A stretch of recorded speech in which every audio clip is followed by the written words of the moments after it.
ಕಲಬುರಗಿಯಲ್ಲಿ ಕಲ್ಯಾಣ ಕರ್ನಾಟಕಕ್ಕೆ ಸಂಬಂಧಿಸಿದಂತಹ ತೀರ್ಮಾನಗಳನ್ನು ಸಚಿವ ಸಂಪುಟದಲ್ಲಿ ಕೈಗೊಂಡಿದ್ದಕ್ಕೆ ಸಿಎಂ ರಾಜಕೀಯ ಸಲಹೆಗಾರ ಹಾಗೂ ಶಾಸಕ ಬಿಆರ್ ಪಾಟೀಲ್ ಅವರು ಸರ್ಕಾರಕ್ಕೆ ಧನ್ಯವಾದ ತಿಳಿಸಿದರು. ಕಲಬುರಗಿಯ ಪತ್ರಿಕಾ ಭವನದಲ್ಲಿ ಕರೆದ ಸುದ್ದಿಗೋಷ್ಠಿಯನ್ನು ಉದ್ದೇಶಿಸಿ ಮಾತನಾಡಿದ ಅವರು, ಈ ಭಾಗದಲ್ಲಿ ಆವಾಗ ಸಚಿವ ಸಂಪುಟ ನಡೆಯಬೇಕು ಎಂದು ನಾನು ಆಗ್ರಹ ಮಾಡುತ್ತೇನೆ. ಈ ಭಾಗದಲ್ಲಿ ಸಚಿವಾಲಯ ಸ್ಥಾಪನೆ ಮಾಡುವ ನಿರ್ಣಯ ಮಹತ್ವದ ವಿಚಾರವಾಗಿ ಮಾತನಾಡಿ, ಸಚಿವಾಲಯ ಕಲಬುರಗಿಯಲ್ಲಿ ಸ್ಥಾಪನೆ ಆದರೆ ಈ ಭಾಗದಲ್ಲಿ ಬಹುದೊಡ್ಡ ಬದಲಾವಣೆ ಆಗುತ್ತದೆ ಎಂದರು. ನಾನು ವೈಯಕ್ತಿಕವಾಗಿ ಯಾವುದೂ ಬೇಡಿಕೆ ಇಟ್ಟಿಲ್ಲ. ಒಂದು ಚರ್ಚಾಗೋಷ್ಠಿ ನಡೆಸಿ ತಜ್ಞರನ್ನು ಕರೆಸಿ ಅಭಿಪ್ರಾಯವನ್ನು ಪಡೆದು ನಾನು, ಲಕ್ಷ್ಮಣ ದಸ್ತಿಯವರು ಮತ್ತು ಬಸವರಾಜ್ ದೇಶಮುಖ್ ಅವರು ಈಗ ಅನೇಕ ಜನ ಸೇರಿ ಒಂದು ಸೆಮಿನಾರ್ ಮಾಡಿ ಒಂದು 15 ನಿರ್ಣಯಗಳನ್ನು ಮಾಡಿದರು. ಆ 15 ನಿರ್ಣಯಗಳಲ್ಲಿ ಒಂದೆರಡು ನಿರ್ಣಯಗಳನ್ನು ಸಚಿವ ಸಂಪುಟ ಒಪ್ಪಿದೆ. ಒಂದು ಸಚಿವಾಲಯ ಮಾಡಬೇಕು ಅನ್ನುವಂಥದ್ದಿತ್ತು, ಅದನ್ನು ನಾವು ಸ್ವಾಗತ ಬಯಸ್ತೀವಿ, ಅದು ಮಾಡಲೇಬೇಕು. ಇನ್ನೂ ಅನೇಕ ಸಮಸ್ಯೆಗಳು ಬಗೆಹರಿದಿಲ್ಲ. ಕಾರಣ ಇದು ತರಾತುರಿಯಲ್ಲಿ ಕ್ಯಾಬಿನೆಟ್ ಮೀಟಿಂಗ್ ಆಗಬೇಕು ಅನ್ನುವಂಥ ನಿರ್ಣಯದ ಕಾರಣಕ್ಕಾಗಿ ಇದಾಗಿಲ್ಲ. ಆದರೆ ಮುಂದೆ ಬರ್ತಕ್ಕಂಥ ದಿನಗಳಲ್ಲಿ ಕೂಡ ನಾವೇನು 15 ನಿರ್ಣಯಗಳನ್ನು ಪಾಸ್ ಮಾಡಿದ್ದೀವಿ, ಅದನ್ನು ಈಡೇರಿಸಬೇಕು ಅಂಥೇಳಿ ಸರ್ಕಾರಕ್ಕೆ ನಾವು ಒತ್ತಾಯವನ್ನು ಮಾಡ್ತಾಯಿದ್ದೀವಿ. ಈಗ ಭಾಳ ಪ್ರಮುಖವಾಗಿ ಈಗ ನಮ್ಮ ಭಾಗದಲ್ಲಿ ಶಿಕ್ಷಕರ ನೇಮಕಾತಿ ತುರ್ತಾಗಿ ಆಗಬೇಕಾಗಿದೆ. ಅದು ಹೇಳಿದ್ದಾರೆ, ಅದರ ಸ್ಪಷ್ಟತೆ ಇಲ್ಲ. ಅದು ಆರ್ಥಿಕ ಇಲಾಖೆ ಒಪ್ಪಿಗೆ ಕೊಟ್ಟಿದೆಯೋ ಇಲ್ಲೋ, ಆ ಪ್ರಕ್ರಿಯೆ ಯಾವತ್ತು ಪ್ರಾರಂಭ ಮಾಡ್ತಾರೆ, ಯಾವಾಗ ತುಂಬ್ತಾರೆ ಅನ್ನೋದು ಸ್ಪಷ್ಟತೆ ಇಲ್ಲ. ಮತ್ತು ತೊಗರಿ ಮಂಡಳಿಗೆ ಶಕ್ತಿ ತುಂಬುವಂಥ ಕೆಲಸ ಆಗಬೇಕಾಗಿತ್ತು.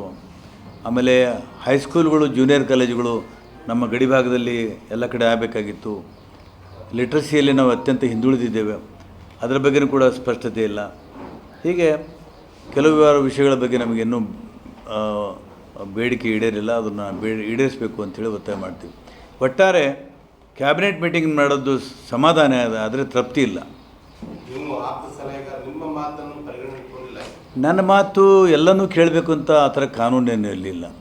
ಅವರಿಗೆ ತಮ್ಮದೇ ಆದಂಥ ಇತಿಮಿತಿಗಳಿದ್ದಾವೆ, ತಮ್ಮದೇ ಆದಂಥ ಸಮಸ್ಯೆಗಳಿದ್ದಾವೆ. ನನ್ನ ಮಾತೇ ಕೇಳಬೇಕು ಅಂಥೇಳಿ ಆ ಥರ ಎಲ್ಲಿ ಕಾನೂನಲ್ಲಿಲ್ಲ.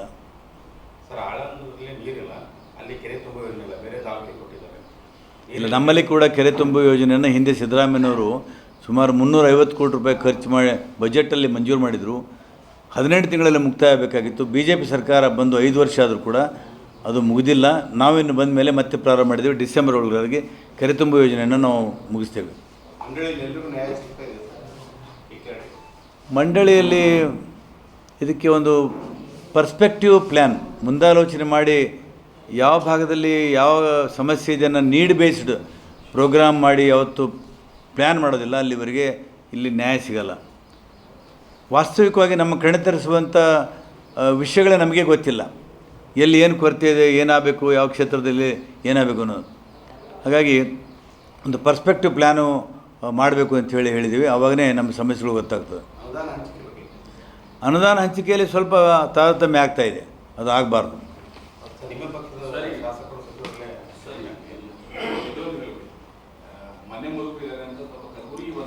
ಕಲಬುರಗಿಗೆ ಬಂದಾಗ ಮಾನ್ಯ ಮುಖ್ಯಮಂತ್ರಿಗಳು ಯಾವತ್ತೂ ಕೂಡ ಧೈರ್ಯ ಬಿಟ್ಟು ಮಾತಾಡಿಲ್ಲ, ಯಾರೂ ದಯನೀಯವಾಗಿ ಮಾತಾಡಿಲ್ಲ, ಭಾಳ ಧೈರ್ಯದಿಂದ ಮಾತಾಡಿದ್ದಾರೆ. ಮಾನ್ಯ ಮುಖ್ಯಮಂತ್ರಿಗಳು ಹೋರಾಟದಿಂದ ರಾಜಕಾರಣಕ್ಕೆ ಬಂದಿದ್ದಾರೆ, ಅವರು ದಯನೀಯವಾಗಿ ಮಾತಾಡಿಲ್ಲ. ಅವರು ಯಾರಿಗೂ ಜಗ್ಗೋದಿಲ್ಲ, ಬಿಗ್ಗೋದಿಲ್ಲ. ಸರ್, ಲಾಂಗ್ ಟರ್ಮ್ ಅಂದರೆ ಒಂದು ದೀರ್ಘಾವಧಿ ಕೋರ್ಸ್ ಇದು. ಈ ಲಾಂಗ್ ಟರ್ಮ್ನ ನಾವು ರಿಪೀಟರ್ ಕೋರ್ಸ್ ಅಂತಲೂ ಕರಿತೀವಿ. ನಮ್ಮ ಎಕ್ಸೆಲ್ ಅಕಾಡೆಮಿ ಸಂಸ್ಥೆಯಿಂದ ನೀಟ್ ಲಾಂಗ್ ಟರ್ಮ್ನ ಕೊಡ್ತೀವಿ ಮತ್ತು CET ಲಾಂಗ್ ಟರ್ಮ್ನ ಕೊಡ್ತೀವಿ. ಸರ್, ಮಕ್ಕಳು ಎಷ್ಟೇ ಓದಿರಲಿ, ಅವ್ರಿಗೆ ಟೈಮ್ ಮ್ಯಾನೇಜ್ಮೆಂಟ್ ಅನ್ನೋದು ಪ್ರಾಕ್ಟೀಸ್ ಮಾಡಲಿಲ್ಲ ಅಂದರೆ ಫೇಲ್ಯೂರ್ ಆಗೋದು 50% ಅಲ್ಲೇ ಫೇಲ್ಯೂರ್ ಆಗ್ತಾರೆ. ನೀಟಲ್ಲಿ ರ್ಯಾಂಕ್ ಬರೋದು ಮತ್ತು CETಯಲ್ಲಿ ರ್ಯಾಂಕ್ ಬರೋದು 100% ಗ್ಯಾರಂಟಿ ಆಗ್ತದೆ. ಅದಕ್ಕೆ ನಮ್ಮ ಒಂದು ಎಕ್ಸೆಲ್ ಸಂಸ್ಥೆಯಿಂದ ಈ ಒಂದು ಕಾನ್ಸೆಪ್ಟ್ನ ಹೇಳ್ಕೊಟ್ಟು ಮಕ್ಕಳಿಗೆ ಹೈಯೆಸ್ಟ್ ಸ್ಕೋರ್ ತೆಗ್ತಾ ಬರ್ತಾ ಇದ್ದೀವಿ. ಸರ್, ನಮ್ಮ ಎಕ್ಸೆಲ್ ಅಕಾಡೆಮಿ ಸಂಸ್ಥೆಯಲ್ಲಿ ಮಾತ್ರನೇ ಒಂದು ಡೈಲಿ ಟೆಸ್ಟ್ ಕಂಡಕ್ಟ್ ಮಾಡೋದು. ಪ್ರತಿ ಸರಿ ಪೇರೆಂಟ್ಸ್ ಹತ್ರ ಮಾತಾಡ್ಬೇಕಾದ್ರೆ ಸೀಟ್ ತಗೊಂಡ್ ಬರ್ತೀವಿ ಕನ್ಫರ್ಮ್ ಆಗಿ ಅನ್ನೋದೇ ಲಾಸ್ಟ್ ಅಥವಾ ಫಸ್ಟ್ ಡೈಲಾಗ್ ಆಗಿರುತ್ತೆ. ಅಷ್ಟೊಂದು ಇನ್ಕ್ರೀಸ್ ಆಗಿದೆ 2 ವೀಕ್ಸ್ ಅಲ್ಲಿ. ಇವಾಗ ನಾವು ಹೆಣ್ಮಕ್ಳು ಹಾಸ್ಟೆಲ್ ಹತ್ರ ಇದ್ದೀವಿ. ಇದು ನಮ್ಮ ಹೆಣ್ಮಕ್ಳು ಹಾಸ್ಟೆಲ್. ಇದು 7 ಫ್ಲೋರ್ ಬಿಲ್ಡಿಂಗ್. ಇದರಲ್ಲೇ ಕೋಚಿಂಗು ಪ್ಲಸ್ ಹಾಸ್ಟೆಲ್ಲು ಒಂದು ಇದರಲ್ಲೇ ಇರುತ್ತೆ, ಒಂದೇ ಬಿಲ್ಡಿಂಗಲ್ಲೇ.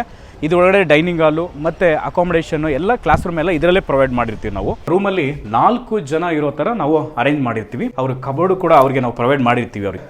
ಸೊ ಹೈಜೆನಿಕ್ ಮೇಂಟೈನ್ ಮಾಡಿರ್ತೀವಿ.